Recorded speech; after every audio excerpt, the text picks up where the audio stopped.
The First Amendment is not a provision of law that restricts what private companies can do to people who don't comply with their terms of service.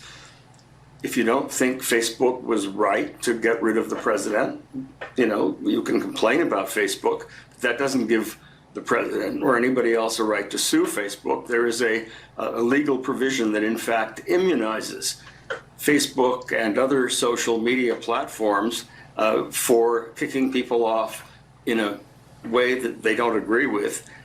President says that legal provision ought to be repealed, but he can't repeal it with a magic wand just saying it's not there. And in fact, he relies simultaneously on the fact that they are immunized. He says because they are given immunity, they are equivalent to the government.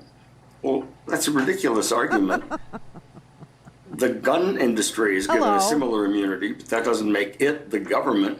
And he can't simultaneously say that because they are given this benefit, they are the government, therefore the First Amendment applies to them. And by the way, let's get rid of the immunity. If he did, he would knock the legs out from under his own lawsuit. But it doesn't have any legs anyway, so that's neither here nor there. It is a joke. Now, yes, I hate that they censor us. I hate that you can't play music. I hate that, they have all these rules, but the rules are the rules. Just like Sha'Carri Richardson, she smoked pot, right? She smoked pot. And so she's not allowed to compete in the Olympics because the rules are the rules. You want to change the rules, that's fine. But the president of the United States was the president of the United States. And if he wanted to change the rule 230, which is the thing he's always complaining about, which is the thing he's complaining about here, if he wanted to get rid of Section 230 as the president of the United States with a Republican House and a Republican Senate, he was really well situated to do that. It still wouldn't make Facebook or Twitter or YouTube the government, and you still wouldn't be allowed to sue them under First Amendment, a First Amendment claim, because the First Amendment only protects against government intrusion. Here, let's make this real for the caller in Texas, all right? Can you, caller in Texas, what was his name? I don't even remember, but can you go to your private workplace, and I'm assuming that you're not self-employed. I'm self-employed, okay? But I worked for corporate my whole life before I became self-employed on purpose, okay? I left corporate because I didn't like the rules, which is you can do that too. You can leave Facebook, you can leave Twitter, you can leave YouTube. I can too, right? I can. However, can you go to your workplace and threaten your fellow employees? Answer no, you would lose your job. Can you then turn around and sue your employer for infringing on your First Amendment right to incite violence in your workplace, or threaten your employees, or harass the girl that sits next to you, or harass the guy that sits next to you, or do anything that would somehow disrupt the workplace, and then bring a First Amendment? You see, this is just the dumbest idea in the history of Donald Trump's ideas, how to sue somebody. It makes no sense what he's doing unless you look at it from what he's actually doing, which is fundraising, grifting, getting you to pay for the lawsuit. And really what you're doing is you're paying Pam Bondi, you're paying an institution which is really a fraud of a organization. I don't even know what to call it. The First Amendment, the First America First institution.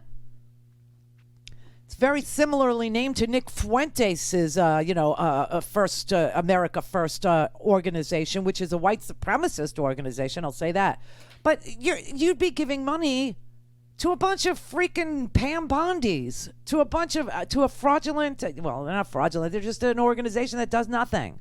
You would actually be doing that if you gave him the money that he's asking you for to help pay the legal fees to bring this case, which won't be brought because, as I told you, they brought it in the wrong court.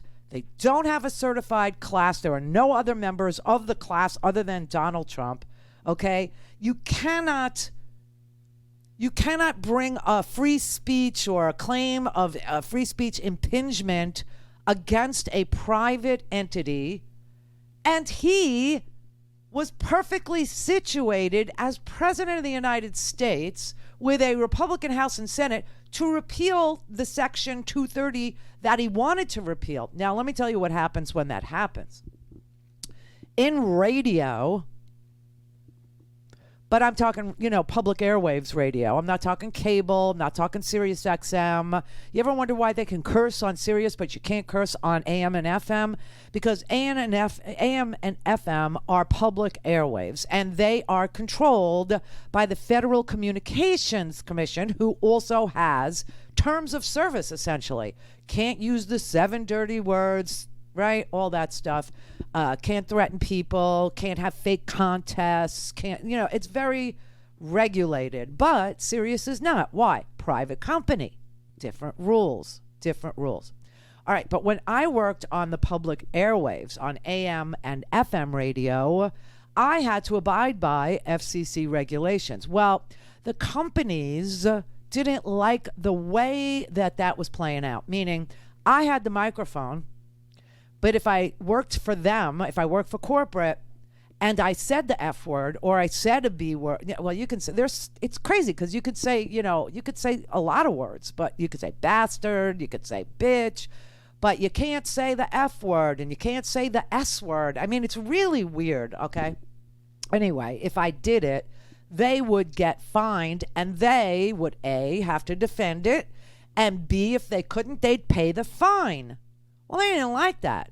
They didn't like that because it's like $325,000 for each incident. So they worked the law. They lobbied Congress to change it. That's where the law gets changed. Congress, okay, not in a court. So they changed it this way. If I said the F word and I was working for corporate, I now personally was fined, and I personally had to defend it, and I personally had to pay the fine. That's what corporate did, and that's what they'll do again. If you change the law and you made, let's say, 230 go away, which gives them immunity from the crap you post, then you would be sued for the crap you post. And you would have to defend the crap you post, and you would have to pay the fine for the crap you posted. So be very careful about what you wish for. Do I want corporate to be able to censor me? No, but that's why you would go to a place that guarantees no cancel culture. But here's the problem with that.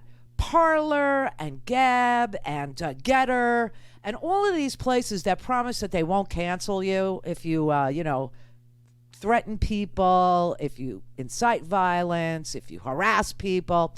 Turns out that Parler, which is owned by the Mercer family, decided that they would report their own users for inciting violence directly to law enforcement, which is what they did 50 separate times ahead of January 6th.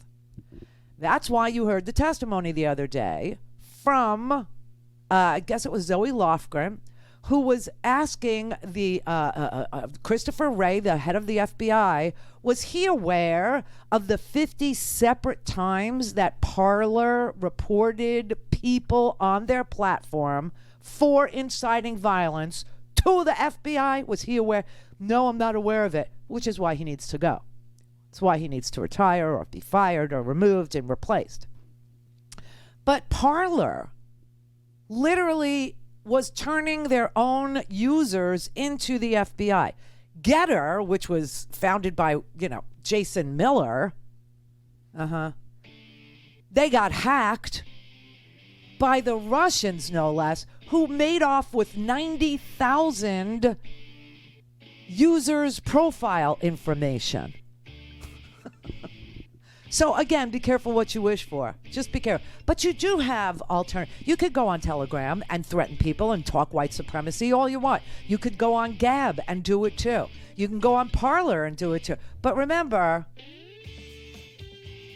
they're going to report you to the FBI. They're going to report you to Congress. They're going to report you to the Department of Homeland Security. And they're going to put you on a do not fly list because they're going to put you down as a domestic terrorist. Be very careful what you wish for. Be very, very, very cautious, okay? And just remember the workplace example and apply it to your social media. Don't have time to listen to the live show? Want to hear more on your schedule? Go to randyrhodes.com and buy a stinking podcast.